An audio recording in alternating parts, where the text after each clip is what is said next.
Assalamualaikum warahmatullahi wabarakatuh.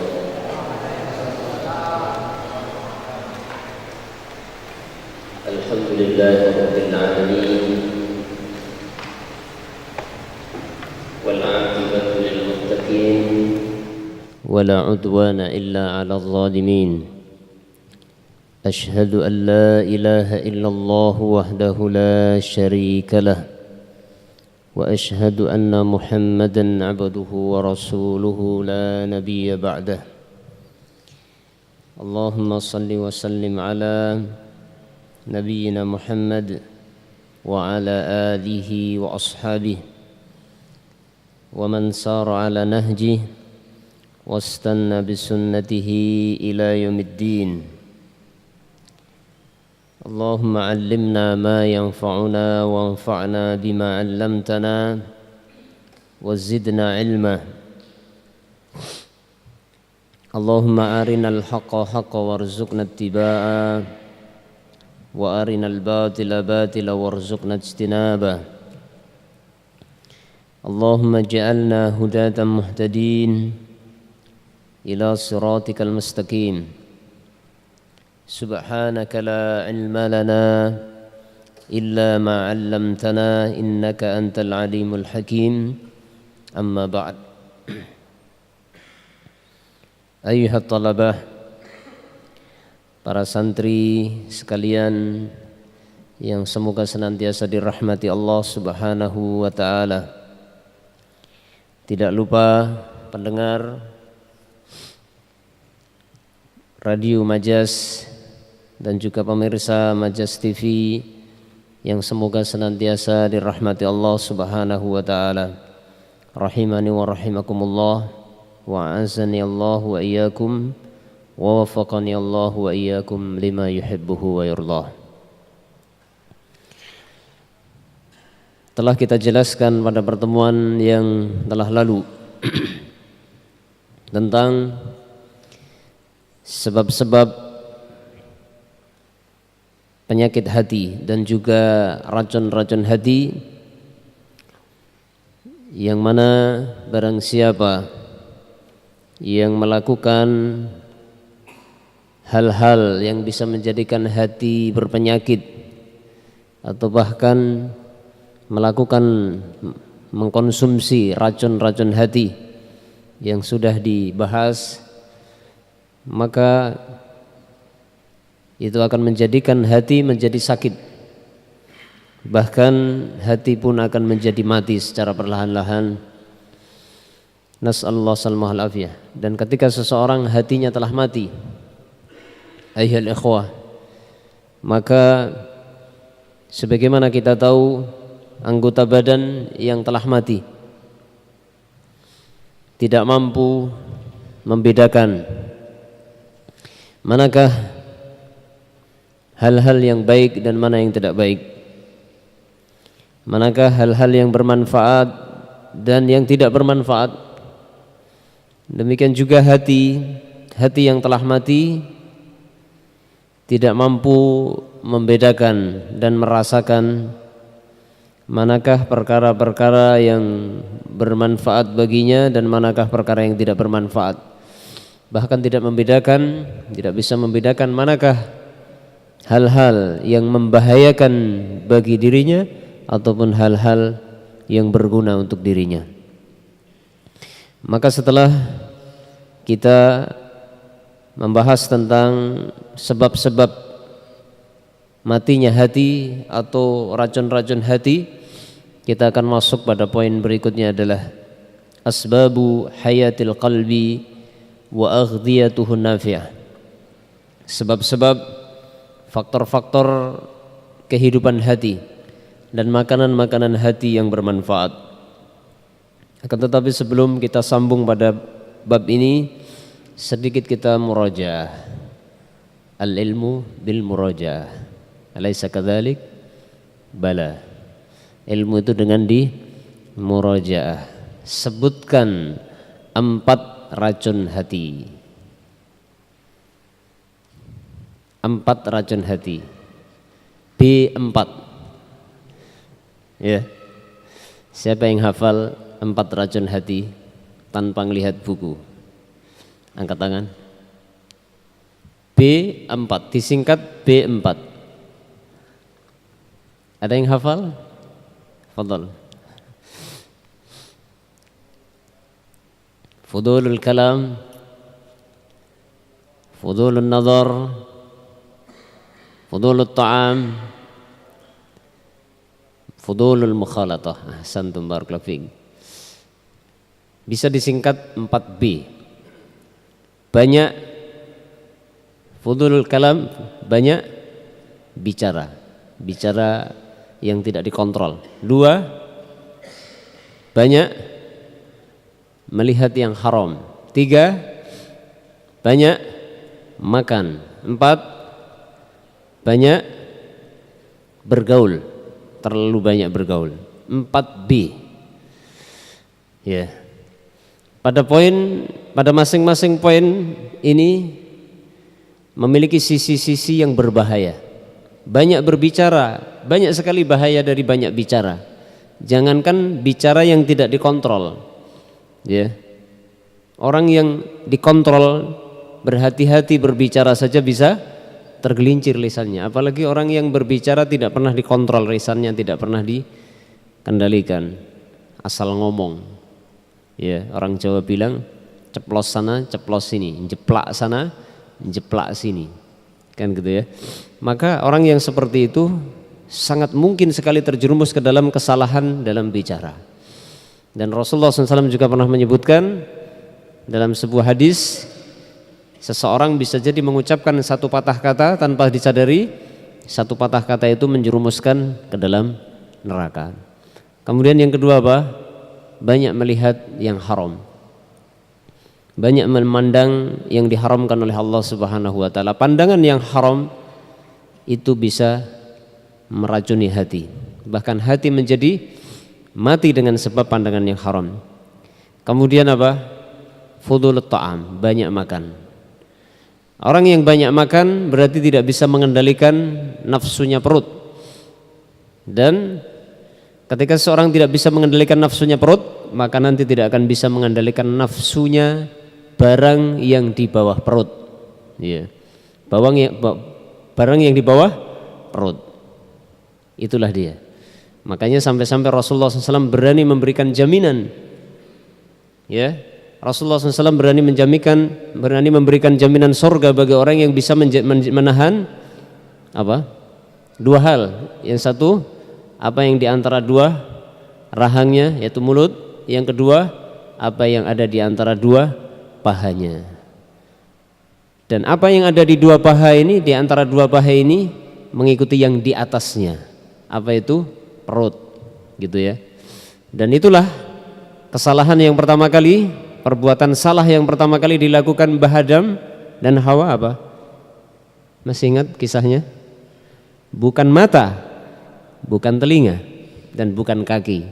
Tapi kesalahan yang pertama dilakukan oleh Mbah Adam alaihissalam beserta Ibu Hawa alaihissalam adalah apa? Nafsu perut, kan gitu ya. Jadi hati-hati kalau makan. Boleh makan, satu yang halal, yang kedua jangan kebanyakan. Bagaimana sunnahnya makan?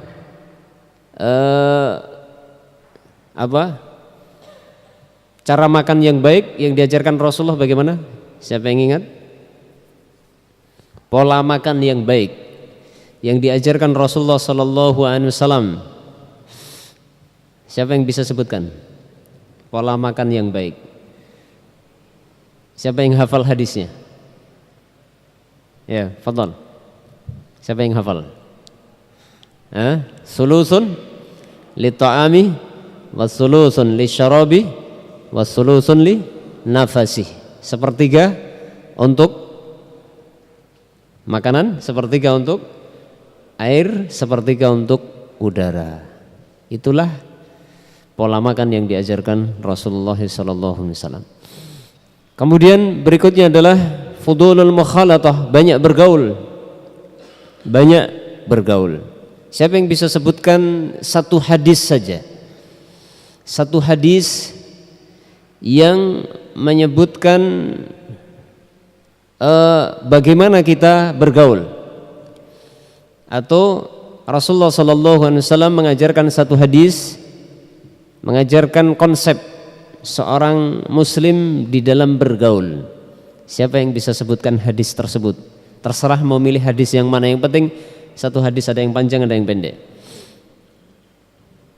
Kalau hafal teks Arabnya bagus, kalau nggak hafal terjemahannya juga boleh. Nah, silahkan angkat tangan. Fadhal Ubay, Fadhal Ubay. Antum angkat tangan kan? Ya, fadhal. Al-mar'u ala dini khalilihi, Masya Allah, barakallahu fiik.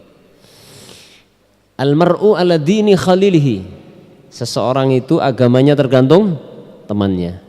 Maka lihatlah siapa yang Anda jadikan teman. Itulah prinsip di dalam bergaul, di dalam mencari teman. Siapa yang bisa menyebutkan dari kitab ini yang sudah kita bahas, ada 4 tipe teman. Nanti antum tinggal mau milih yang mana dari 4 tipe ini. Ada 4 tipe teman. 2 di antara 2 tipe teman inilah yang bisa kita jadikan teman baik kita. Siapa yang bisa? Angkat tangan. Ada 4 tipe teman, ya, yang menjadi teman baik dan bermanfaat ada 2 kan? Siapa yang bisa sebutkan? Angkat tangan. Ya boleh baca buku juga boleh. Antum? Ya, kayaknya angkat tangan tadi. Oh enggak. Siapa yang bisa sebutkan 4 tipe? Ada 4 tipe teman. Antum harus pilih di antara 4 tipe ini mana yang baik. Siapa yang bisa? Angkat tangan. Enggak ada hadiahnya, enggak apa-apa. Nah, fadhal. Fadhal. Ya.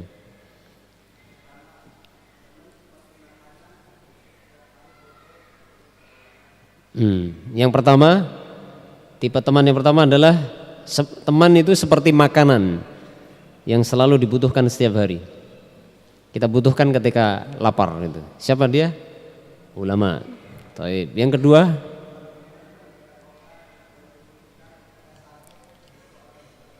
orang-orang saleh. Tipe teman yang kedua adalah teman yang bagaikan obat yang kita butuhkan ketika kita sakit. Siapa mereka? Orang-orang yang soleh. Bertemanlah dengan orang-orang yang soleh, maka orang soleh itu akan bagaikan obat bagi kita.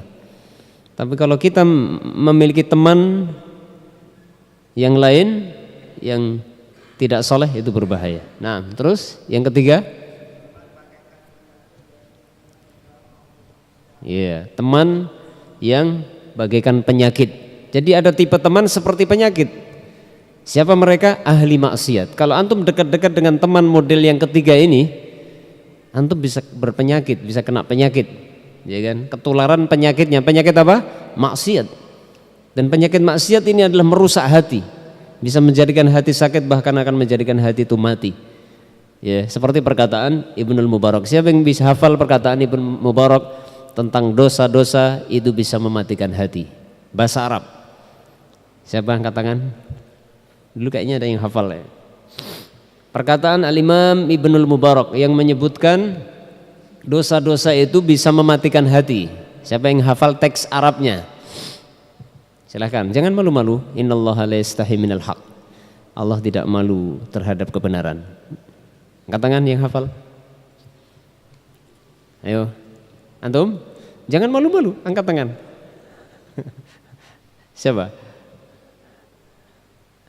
Siapa yang hafal perkataan Al-Imam Ibnul Mubarak yang menyebutkan bahwa dosa itu bisa mematikan hati. Dan seandainya dosa itu dibiarkan tetap dalam hati, maka akan menjadikan pemiliknya hina. Al-ilmu bil murajaah. Nah, fadhal. Ra'aitu dzunuba tumitul quluba. Terus waqad yuwarrisu dzulla idmanuha wa tarku dzunubi hayatul qulubi wa khairun li nafsika isyanuha. Masya Allah, ahsanta barakallahu fiik. Zawajakallah zadakallah ilman nafi'an. Doa yang baik dua-duanya, zadakallahu ilman nafi'an dengan zawajakallah imra'atan salihatan, doa yang baik juga kan? Iya, enggak apa-apa. Ya. Jadi jelas sekali perkataan Al-Imam Ibnu Mubarak, ra'aitu dzunuba tumitul quruba. Saya memandang, saya melihat dosa-dosa itu bisa mematikan hati. Dan tetapnya dosa di dalam diri seseorang, tetapnya dosa dalam diri seseorang itu akan menjadikan apa? Mewariskan kehinaan. Orang yang ahli maksiat tidak ada di dunia ini, ahli maksiat itu mulia nggak ada. Antum pernah lihat ahli maksiat mulia? Pernah? Nggak pernah kan? Semua ahli maksiat di dunia ini hina. Di masyarakat akan dipandang hina, di mana-mana dipandang hina orang yang ahlu maksiat. Ya. Maka jauhi maksiat. Kalau Anda ingin mendapatkan kemuliaan di sisi Allah, jangan berbuat maksiat. Karena kemaksiatan akan menjadikan seseorang menjadi hina di pandangan Allah dan juga di mata manusia. Dan itu kenyataan ahli ikhwah, ahlul maksiat di mana-mana dihinakan oleh Allah Subhanahu wa taala. Sebaliknya Ibnu Mubarak memang mengatakan apa? Wa tarkudz dzunubi. Wa tarkudz dzunubi hayatul qulubi. Meninggalkan perbuatan dosa itu menjadi kehidupan hati dan seterusnya. Baik, yang keempat, tipe teman yang keempat, silahkan.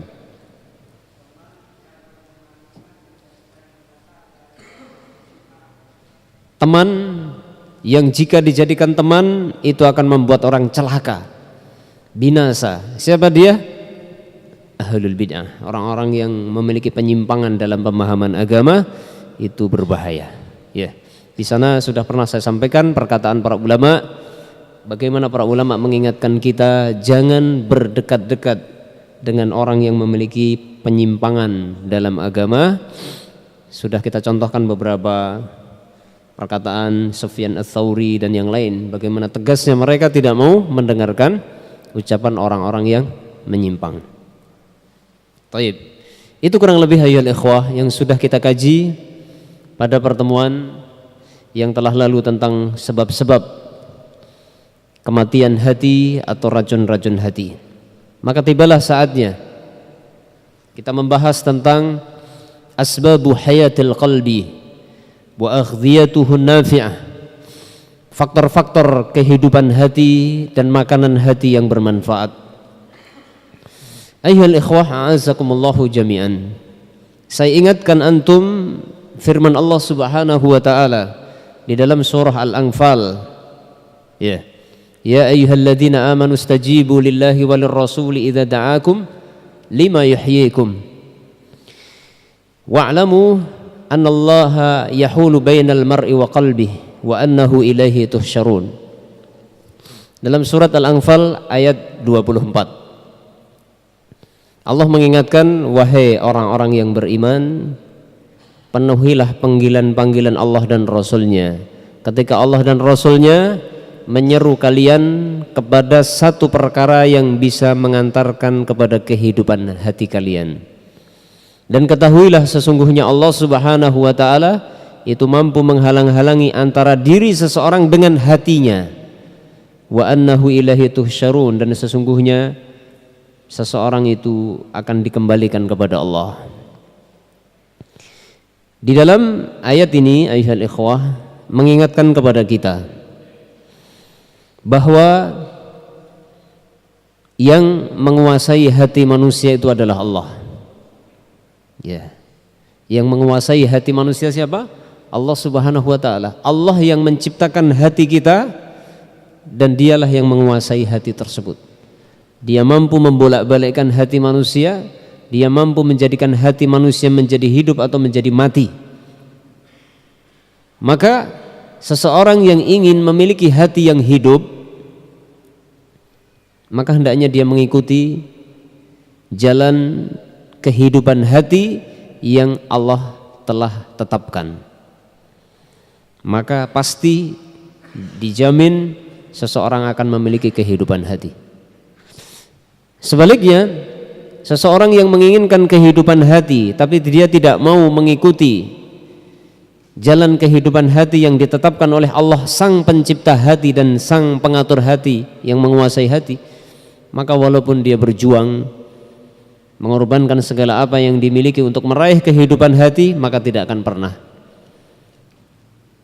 pernah, karena seseorang tidak menguasai hatinya. Kita ya ikhwah memiliki hati, tapi kita tidak bisa menguasai hati kita. Yang menguasai hati kita adalah Allah Subhanahu wa ta'ala. Sehingga kalau kita ingin hati kita menjadi hati yang hidup, diberikan kehidupan oleh Allah, maka ikutilah jalan kehidupan hati yang telah ditetapkan oleh Allah Subhanahu wa ta'ala.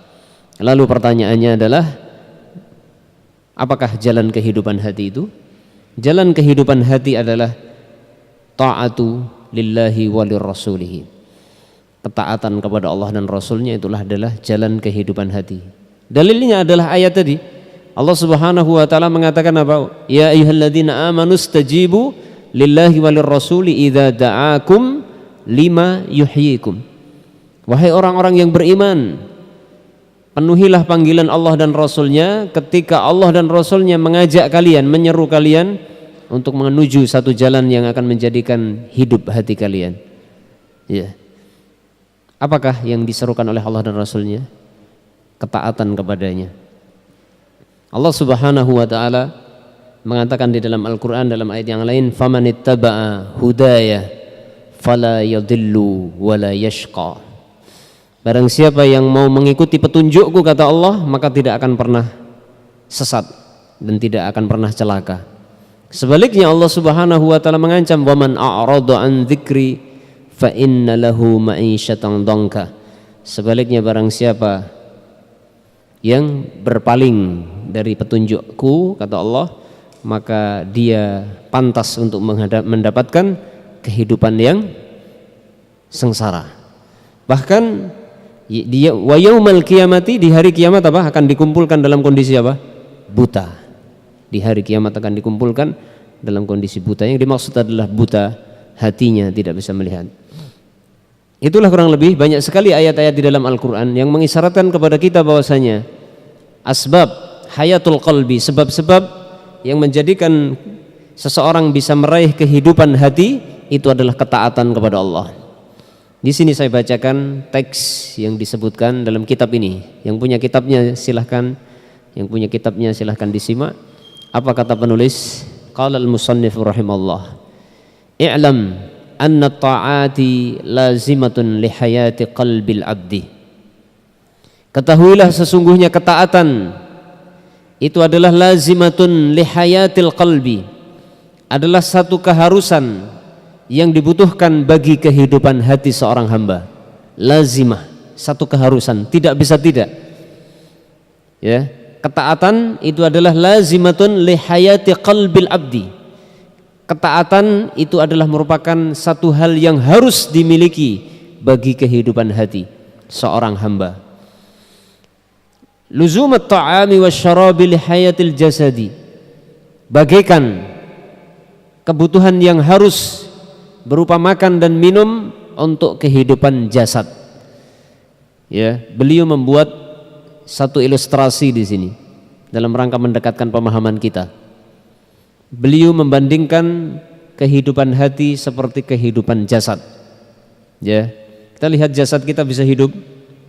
Ya, badan kita bisa hidup ini dengan apa?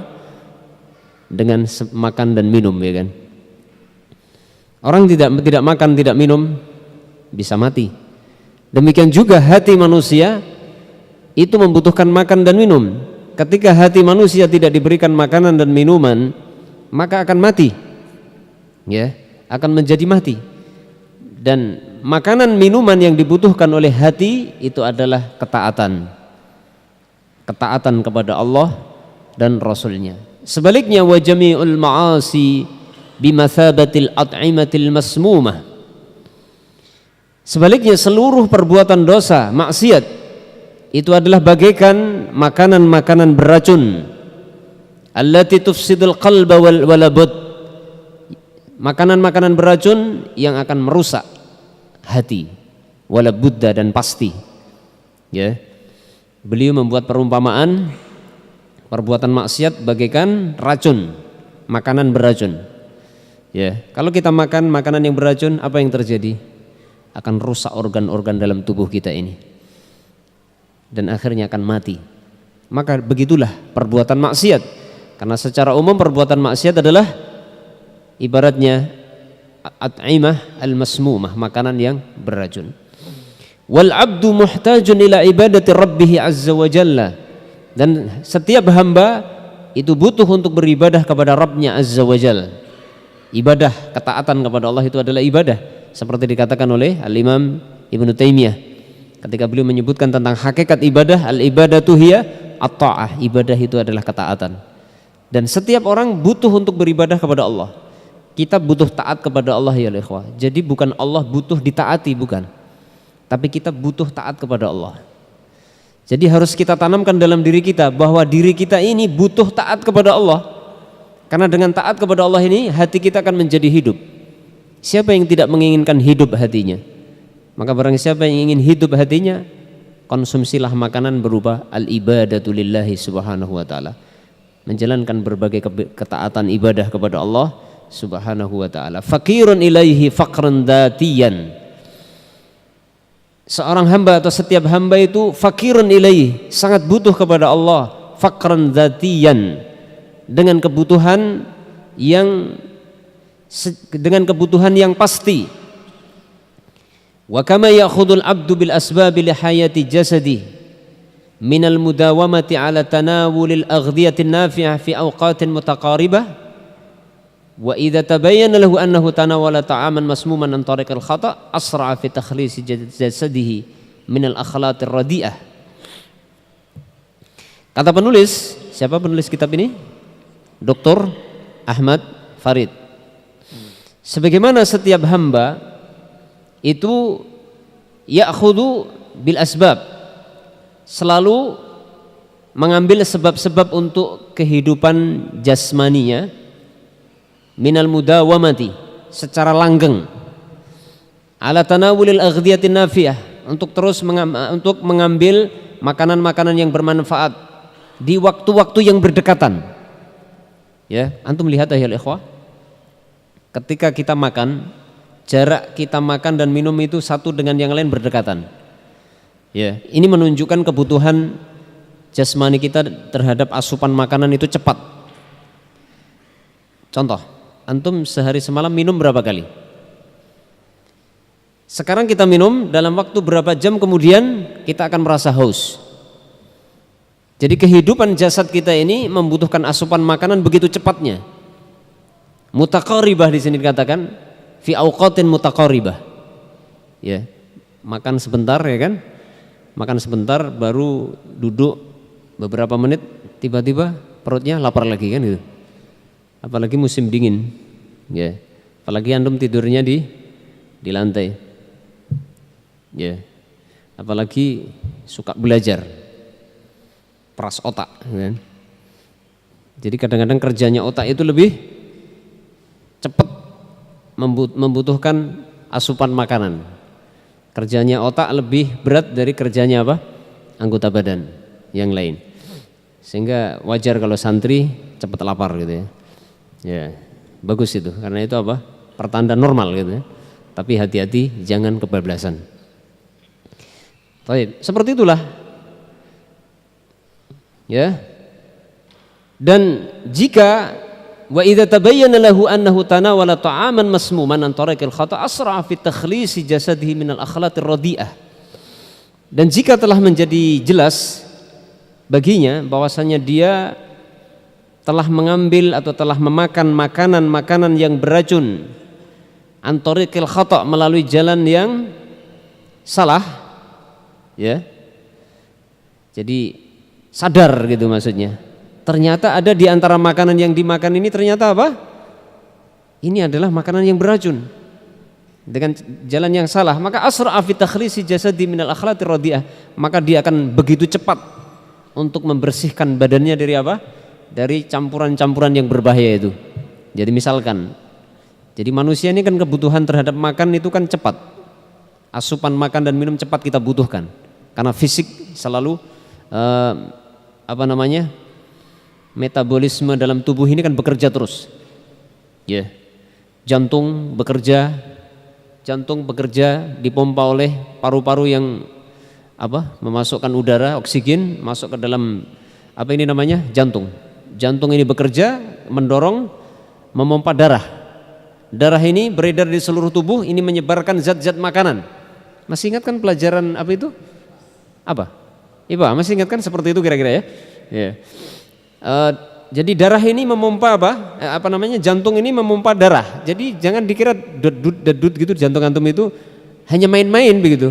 Itu ada manfaatnya tuh, duk gitu kan. Itu sedang bekerja, itu kerja keras itu ya. Kerja keras yang itu memompa darah ke seluruh tubuh, yang darah ini membawa zat-zat makanan. Ya, zat-zat makanan, sehingga kita lihat telinga kita tetap kupik telinga, jadi telinga kan. Maksudnya telinganya utuh kan gitu. Karena di sini darah itu memompa zat-zat makanan ke semua organ tubuh kita. Jadi hidung kita tetap utuh ya kan. Anggota badan kita. Coba kalau nggak ada asupan makan, telinga kita berubah nanti. Berubah jadi apa? Kayak daun yang kering. Hidung kita pun kempes mungkin dan seterusnya. Karena semua organ tubuh kita membutuhkan asupan. Lah, hanya saja kadang-kadang di sini maksud beliau kurang lebih, tatkala kita memasukkan asupan makanan dan minuman dalam tubuh kita, kadang-kadang ada makanan dan minuman itu beracun. Maka ketika kita sadar, oh ternyata tadi saya mengkonsumsi makanan ada racunnya. Misalkan ada donat retor yang di koperasi misalkan ya, antum nggak tahu ternyata di situ sudah berwarna biru separuh.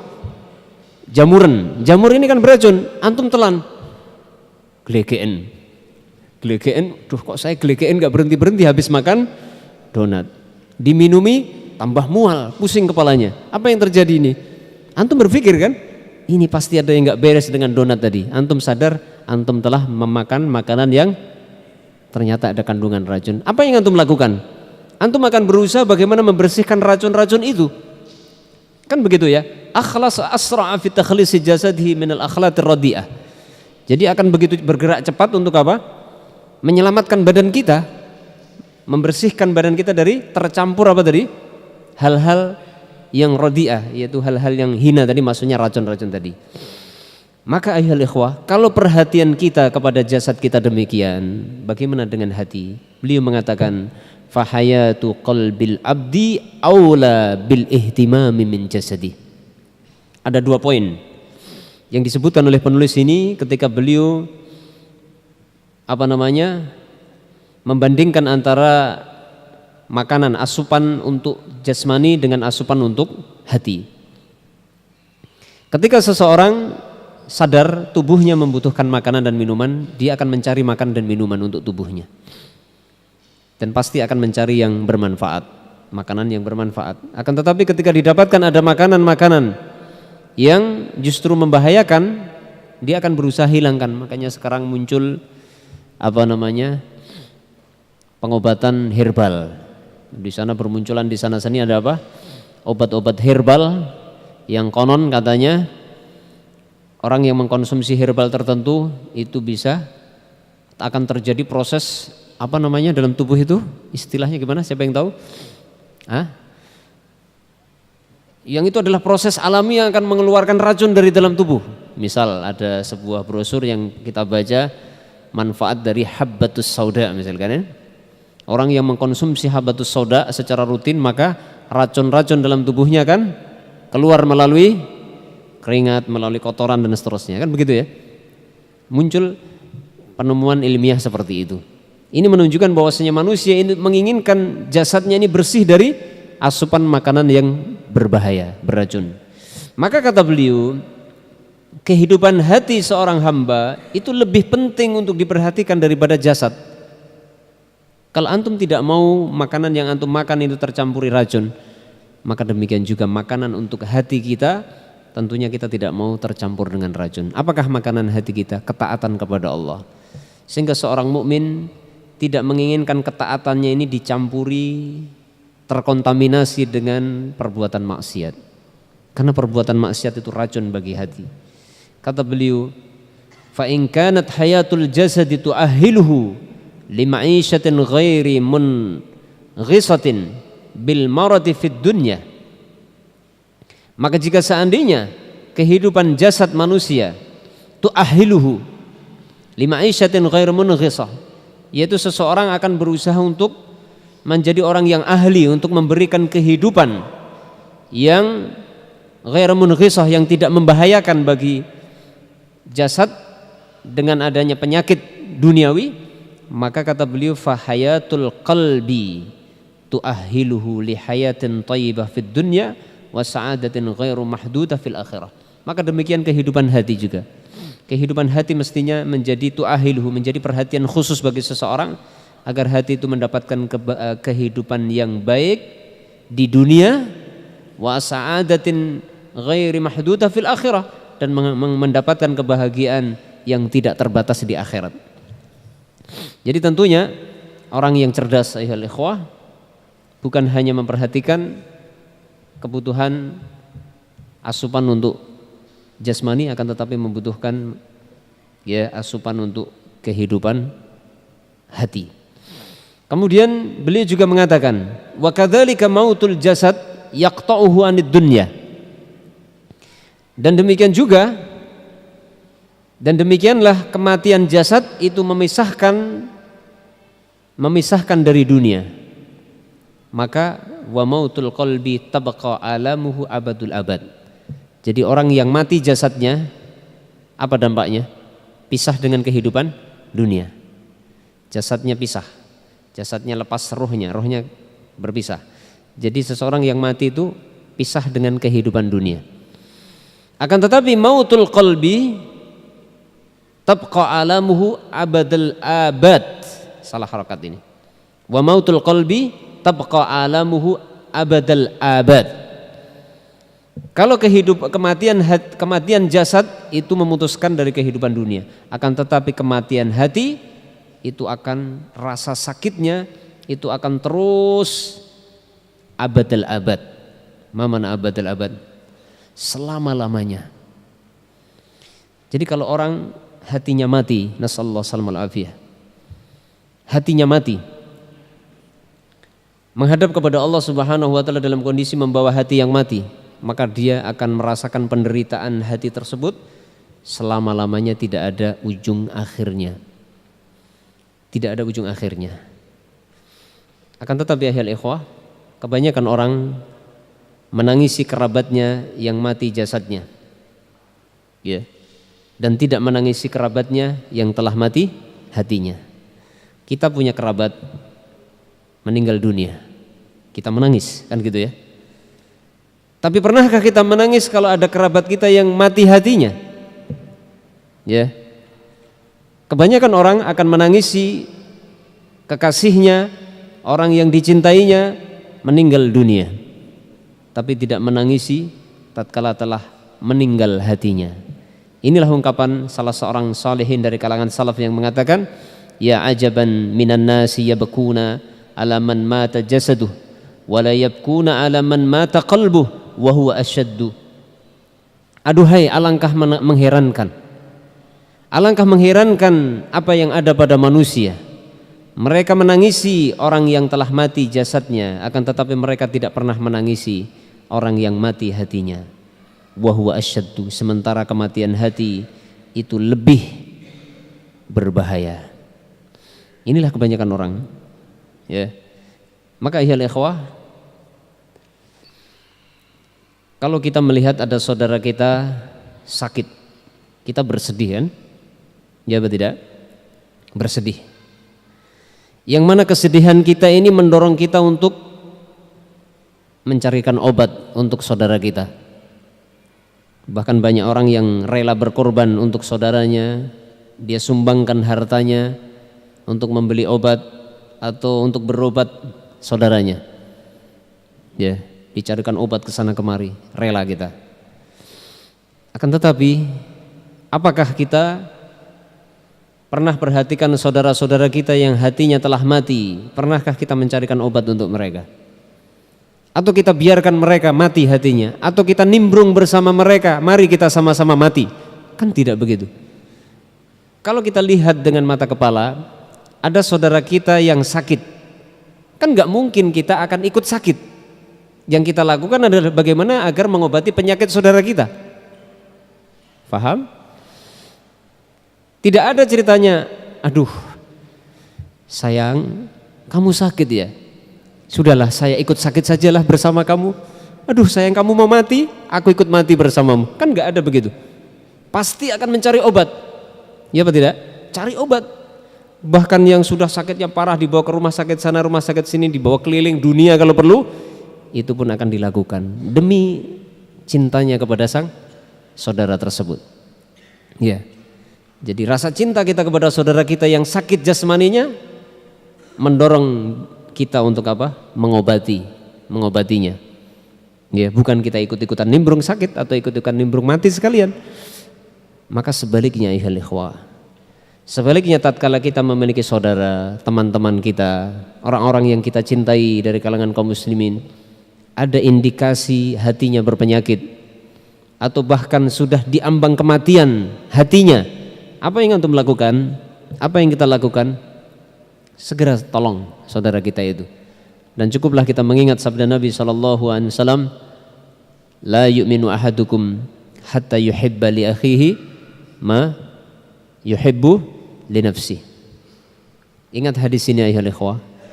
Apa kata Nabi? La yu'minu ahadukum, tidak akan kalian bisa meraih kesempurnaan iman sampai kalian bisa menyenangi kebaikan untuk saudara kalian sebagaimana kalian menyenangi kebaikan untuk diri kalian. Hadis ini sudah banyak kita lupakan. Sementara kita adalah orang-orang yang menginginkan kesempurnaan iman. Akan tetapi betapa banyak kita sudah lalai dengan hal ini. Banyak orang tidak peduli dengan orang lain. Ya.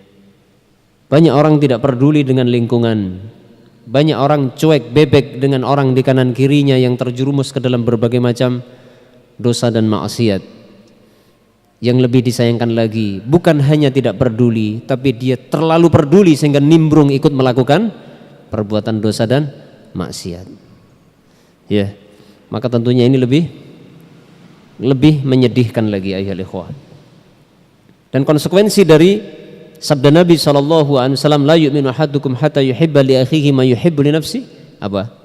Di antaranya kita punya perhatian dengan orang lain. Ketika kita memiliki teman, saudara, orang-orang yang kita cintai melakukan perbuatan maksiat, yang kita tahu perbuatan maksiat akan mematikan hati, kita segera tolong mereka. Tolonglah mereka. Bagaimana cara menolong mereka? Bin nasihah, dengan memberikan nasihat kepadanya. Ad-dinun nasihah kata Nabi. Dan nasihat itu adalah perkara yang dibutuhkan oleh setiap orang. Tidak ada di dunia ini orang yang tidak butuh nasihat. Dahulu para sahabat Nabi banyak yang berbondong-bondong, banyak yang suka mendatangi atau mengunjungi sahabat yang lain, bukan untuk minta bantuan pinjaman uang, bukan untuk minta bantuan tenaga, bukan untuk minta makanan, bukan minta ditolong ini dan itu, bukan, tapi dalam rangka untuk meminta nasihat. Itu menunjukkan bahwasanya para sahabat itu merasa diri mereka butuh nasihat, butuh untuk dinasihati, sehingga apa? Mereka seperti itu. Bagaimana kita? Apakah kita merasa butuh dengan nasihat atau kita fobi dengan nasihat? Padahal nasihat adalah termasuk perkara yang bermanfaat untuk hati kita. Kemudian penulis mengatakan, faidan at-ta'atu kulluha lazimatun li hayatil qalbi. Faidan, maka jika demikian, ketaatan-ketaatan semuanya itu adalah merupakan lazimatun, satu kebutuhan yang harus bagi kehidupan hati. Wa nakhussu hadhihi bidzikri, dan saya khususkan di sini bidzikri, dengan masalah zikir, ya, lidoruratiha, karena sangat dibutuhkannya zikir bagi hati, liqalbil abdi wa syiddatil hajati ilaiha, dan karena teramat sangat butuhnya hati kepada zikrullah. Zikrullah azza wa jalla, zikrullahi azza wa jalla, wa tilawatal Quran, dan membaca Al-Quran, wal istighfar, dan istighfar, wa du'a, dan doa, was salati ala nabi, dan membaca salawat kepada Nabi, wa qiyamil lail, dan qiyamul lail. Di sini penulis secara ringkas ingin menjelaskan bahwa makanan yang sangat dibutuhkan bagi hati itu adalah ketaatan, semua bentuk ketaatan kepada Allah. Dan di sini beliau setelahnya menyebutkan beberapa ketaatan-ketaatan yang sangat bermanfaat bagi hati, dimulai dari menyebutkan tentang zikir, zikrullah, mengingat Allah, membaca Al-Quran, istighfar, berdoa, membaca salawat, dan qiyamul lail. Apakah hanya itu ketaatan yang dibutuhkan hati? Tentunya tidak. Semua jenis ketaatan kepada Allah dan Rasulnya dibutuhkan bagi hati, karena itu makanan bagi hati. Akan tetapi di sini beliau menyebutkan beberapa poin karena pentingnya poin-poin tersebut. Allahu Ta'ala a'lamu bis-shawab. Berikutnya kita masuk makanan hati, atau salah satu dari makanan hati yang bermanfaat yang pertama disebutkan oleh beliau adalah zikrullahi wa tilawatil Quran. Berzikir kepada Allah dan membaca Al-Quran. Ayyuhal ikhwah, zikir itu sangat dibutuhkan oleh hati manusia. Dan sebagian ulama menyebutkan orang yang berzikir kepada Allah itu adalah orang-orang yang beriman. Salah satu amalan istimewa yang dimiliki oleh kaum mukminin, orang-orang yang beriman kepada Allah, adalah zikir. Berzikir, mengingat Allah. Sebaliknya, orang yang tidak beriman jauh dari zikir kepada Allah, jauh dari mengingat Allah, dan bahkan sangat benci untuk mengingat Allah. Itu orang yang beriman. Ya. Sehingga orang yang beriman sangat haus terhadap zikrullah. Seakan-akan zikir kepada Allah itu adalah makanan dan minuman yang harus selalu dikonsumsi setiap hari. Itulah orang yang beriman. Makanya di dalam Al-Quranul Karim banyak sekali Allah menyebutkan di antara sifat-sifat orang yang beriman adalah az-zakirina waz-zakirat. Ya. Orang yang beriman laki-laki perempuan adalah disebut zakirina waz-zakirat. Orang yang banyak berzikir. Sebaliknya ya ikhwah, orang yang tidak beriman sangat fobi dengan namanya zikir. Ya, dan bahkan mungkin akan sakit telinga dan hatinya ketika zikrullah itu dilantunkan, disebut. Ya. Dan ini adalah salah satu bukti hati itu telah kosong dari cahaya iman, gitu ya. Sebagian ulama menyebutkan hati orang yang beriman itu bercahaya. Hati orang yang beriman itu bercahaya. Yang mana syaitan tidak mampu menembus hati orang yang beriman itu, karena cahaya iman akan membakar. Karena syaitan tidak mampu menembus hati orang yang beriman secara langsung untuk menguasainya, maka syaitan mencari cara yang lain, yaitu bagaimana cahaya hati orang beriman itu padam.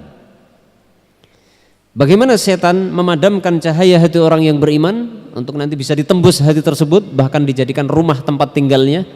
Yang di dalam sebuah hadis disebutkan hati seseorang yang kosong dari iman itu ibaratnya adalah rumah kosong. Tahu rumah kosong? Yang rumah kosong itu kemudian akan dimasuki oleh setan, setan akan tinggal di dalamnya, ngendok dan beranak pinak di situ barangkali. Sehingga pemilik rumah itu sendiri tidak bisa masuk ke dalam rumah itu. Kenapa? Karena rumah itu telah diambil oleh orang lain, nggak bisa masuk lagi. Dan itu hati yang seperti itu, subhanallah, hati yang telah hancur, hati yang sudah dikuasai oleh syaitan, dimiliki oleh syaitan, pemiliknya sudah tidak bisa memilikinya. Nasallahu alaihi wasallam.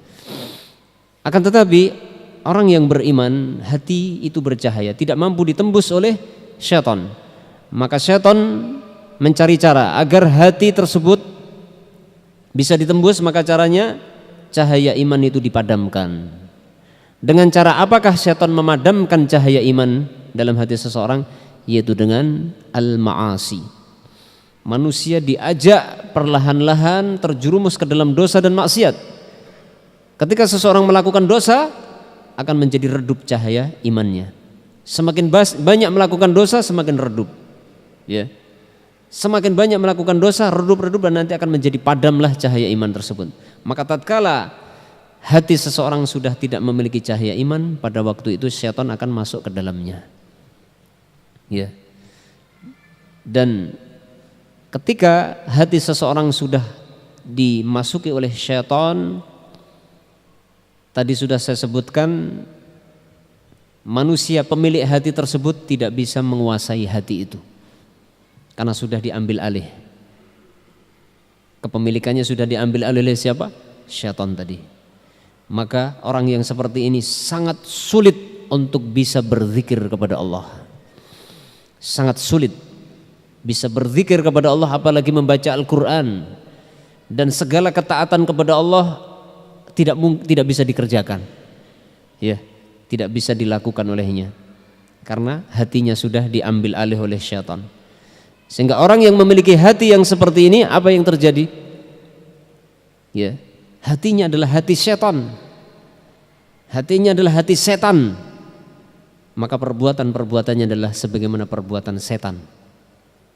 Dan itulah yang disebut di dalam Al-Quran tentang adanya setan, wasyayatin minal ins, wasyayatin minal jin. Ada setan dari bangsa manusia, ada setan dari bangsa jin. Siapakah setan bangsa manusia itu? Setan bangsa manusia, para ahli tafsir sebagian menyebutkan itulah manusia-manusia yang memiliki hati setan. Karena hatinya telah diambil oleh setan, dikendalikan oleh setan, sehingga perbuatan-perbuatan yang muncul adalah perbuatan setan. Nasallallahu salamul afiyah. Na'udzubillah min hadhil musibah. Kita berlindung kepada Allah dari musibah ini. Ya. Maka zikrullah ya ikhwah, ini perkara yang sangat bermanfaat bagi hati. Dan salah satu cara untuk memelihara cahaya iman di dalam hati, kata para ulama, salah satu cara untuk memelihara cahaya iman dalam hati adalah dengan cara apa?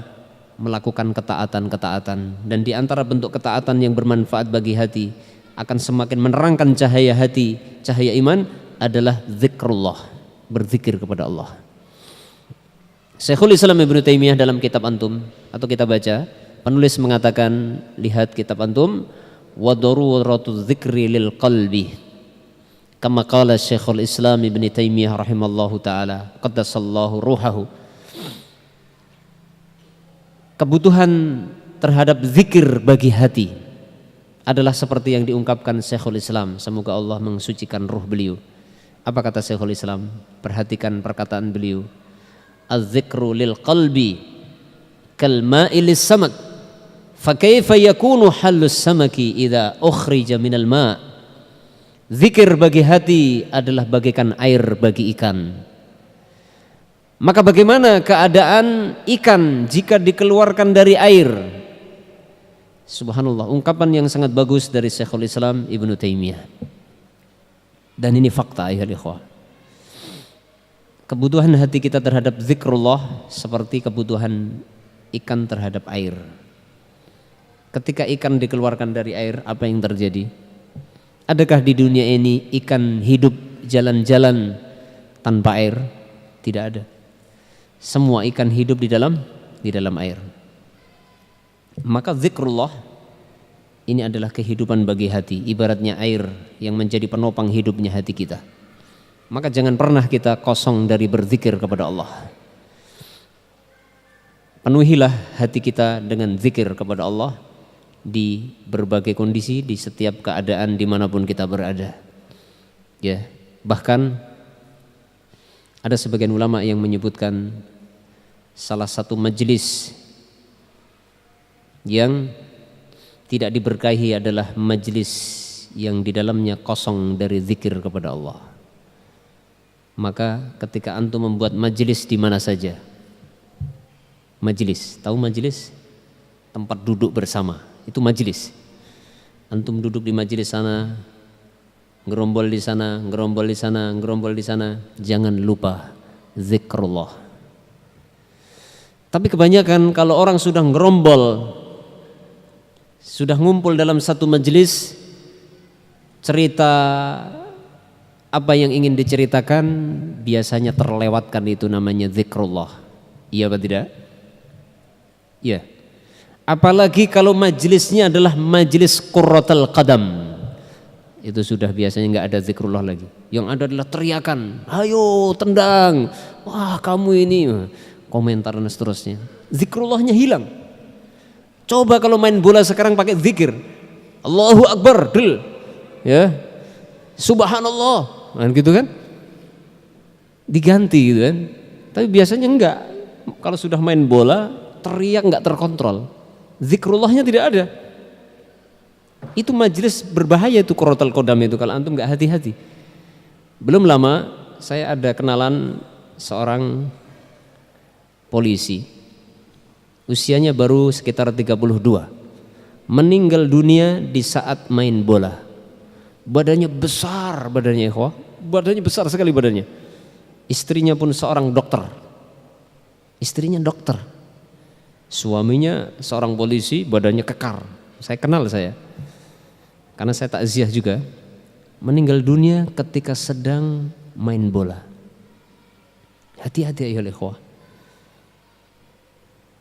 Mungkin nanti akan ada orang yang meninggal ketika sedang terbuka mulutnya, tertawa terbahak-bahak, ya, sehingga ketika meninggal mulutnya nggak bisa ditutup.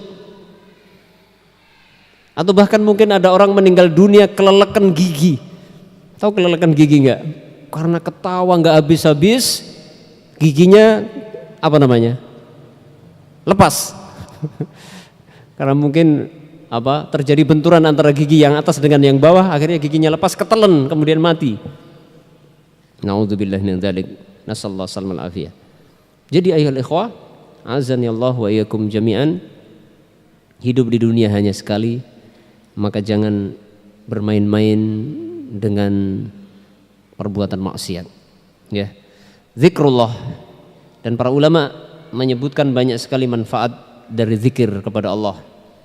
Al-Imam Syamsuddin Ibnul Qayyim Al-Jauziyah di dalam kitabnya Wabilus Sayyib, di sini dinukilkan dalam kitab beliau Al-Wabilus Sayyib fi Kalamit Thayyib, menyebutkan lebih dari 80 manfaat zikir, ya, menyebutkan lebih dari 80 manfaat zikir. Kitab beliau Al-Wabilus Sayyib, bisa antum baca, tidak tebal, kitabnya tipis. Dan di antara faedah atau manfaat zikir adalah, di sini yang pertama disebutkan adalah anna dzikra quwwatul qulubi warruh, bahwasanya berzikir kepada Allah itu adalah menjadi kekuatan hati dan ruh. Dahulu para sahabat ketika di medan perang, apa ucapan yang mereka ucapkan? Apa yel-yel yang mereka teriakkan? Takbir, ya kan? Takbir. Jadi takbir yang menggema yang mereka lantunkan di medan perang itu menjadikan kekuatan hati bagi para sahabat di zaman dahulu dan menggetarkan hati orang-orang kufar, musuh-musuh mereka di medan perang. Padahal jumlah mereka sedikit, ya. Dan itu diakui, bukan hanya orang muslim yang mengakui, tapi orang-orang non muslim yang pernah bertempur melawan pasukan Islam mengakui suara takbir mereka itu bagikan petir yang menggelegar di udara, membuat hati mereka bergetar, ya. Jadi zikir kepada Allah kalau itu muncul dari hati yang beriman, itu menjadi sebuah kekuatan.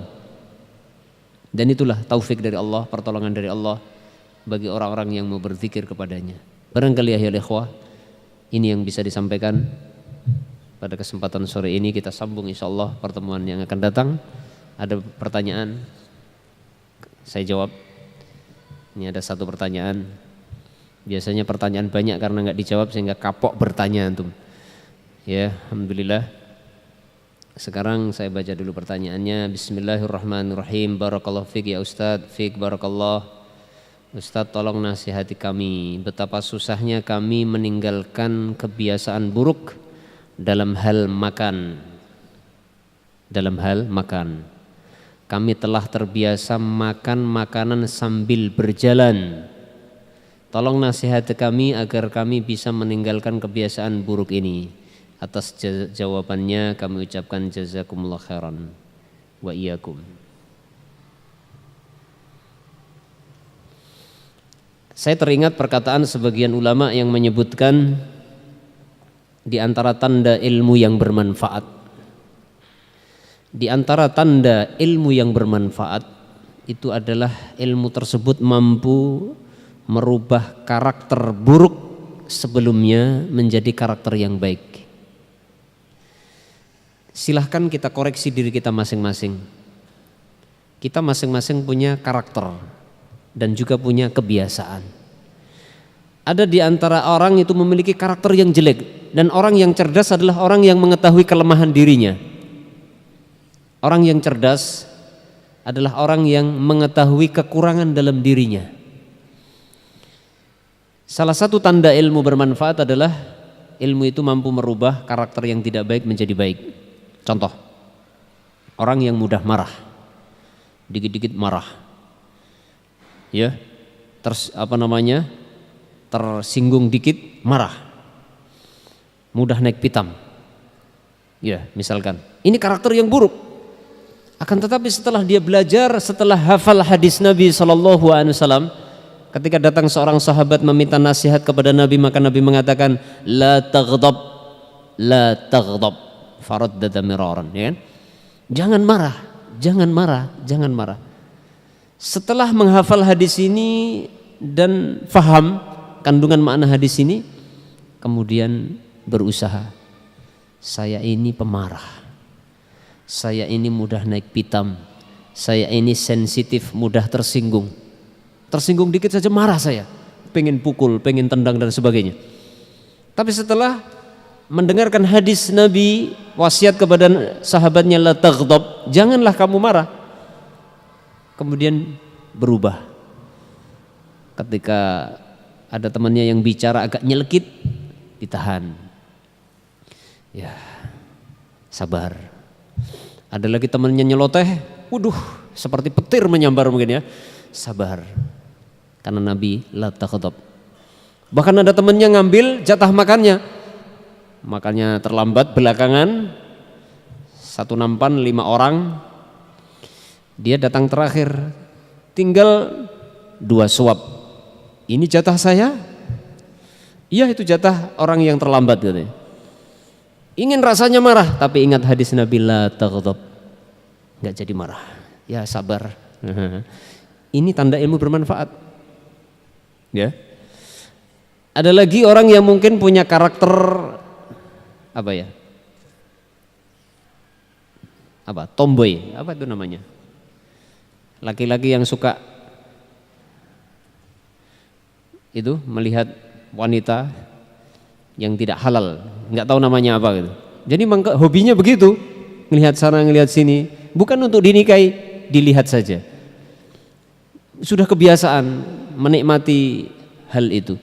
Tapi setelah tahu bahwasanya melihat yang haram itu adalah dosa, dan Allah mengatakan kullil mu'minina yaghudduna min absarihim wa yahfadzuna furujahum. Ingat ayat ini. Iya ya, Allah merintahkan orang yang beriman untuk menundukkan pandangan mata, sehingga dia berusaha keras matanya agar jangan jelalatan lagi ngelihat yang haram-haram, terus berusaha dan akhirnya berubah karakternya yang suka nazar yang haram menjadi tidak mau nazar kecuali pas nazar yang halal kalau sudah waktunya. Maka ini pertanda apa? Ilmu yang bermanfaat. Demikian juga orang yang memiliki kebiasaan buruk, makan banyak, tidak terkontrol. Kalau sudah di depannya ada makanan, nafsunya langsung menggelora, ingin segera makanan itu dilahap habis, kalau perlu sak nampannya sekalian dimakan, seakan-akan begitu, saking nafsu makannya saking tinggi. Ini kan juga berbahaya. Tapi setelah mendengar hadis Nabi SAW, sulusun li ta'ami wasulusun li syarabi wasulusun li nafasi, kemudian merenung di depan nampan, aduhai makanan yang enak, selamat tinggal sekarang, aku nyicip sedikit saja, 1/3 untuk perutku wahai makanan yang kucintai, begitu kan. Kemudian setelah itu apa? Melatih diri, melatih. Dan namanya merubah kebiasaan yang buruk itu butuh waktu, ya ikhwah. Dan yang terpenting adalah apa? Satu, kita berusaha. Kalau antum sadar memiliki kebiasaan yang tidak baik dan itu membahayakan diri antum, segera berusaha merubah. Satu, berusaha. Yang kedua adalah meminta pertolongan kepada Allah. Berdoalah kepada Allah. Allah Subhanahu wa taala mengatakan ya ayyuhalladzina amanu stajibu. Ya, gimana ayatnya? Bagaimana ayatnya? Wa idza sa'alaka ibadi anni fa inni qarib ujibu da'watad da'i idza da'an. Ingat ayat ini. Allah itu Maha mengabulkan doa. Sehingga selalu berdoa kepada Allah untuk dirubah karakter yang buruk agar menjadi baik. Dan cukuplah doa yang disebutkan Rasulullah, meminta ilmu yang bermanfaat. Allahumma anfa'ni bima 'allamtani wa zidni ilma. Minta ilmu yang bermanfaat dan berlindung dari ilmu yang tidak bermanfaat. Ya, seperti itu. Jadi kiat agar kita bisa merubah kebiasaan suka banyak makan, kemudian makan sambil berdiri. Satu, harus berusaha untuk meninggalkan. Yang kedua dengan doa. Berdoa kepada Allah Subhanahu wa taala. Demikian, mudah-mudahan Allah Subhanahu wa taala memudahkan kita semuanya untuk bisa mengamalkan ilmu yang telah kita pelajari, dan mudah-mudahan Allah Subhanahu wa taala memberikan taufik kepada kita untuk bisa meraih kebersihan hati, kehidupan hati, khususnya tatkala kita menghadap kepada Allah. Mudah-mudahan kita masuk dalam firman Allah Subhanahu wa taala, yauma la yanfa'u malun wala banun illa man atallaha biqalbin salim. Mudah-mudahan kita meninggal dalam kondisi membawa hati yang bersih, yang selamat dari berbagai macam penyakit hati. Amin ya rabbal alamin. Demikian yang bisa disampaikan. Kita tutup dengan doa kafaratul majlis. Subhanakallahumma wa bihamdika asyhadu an la ilaha illa anta astaghfiruka wa atubu ilaik. Assalamualaikum warahmatullahi wabarakatuh.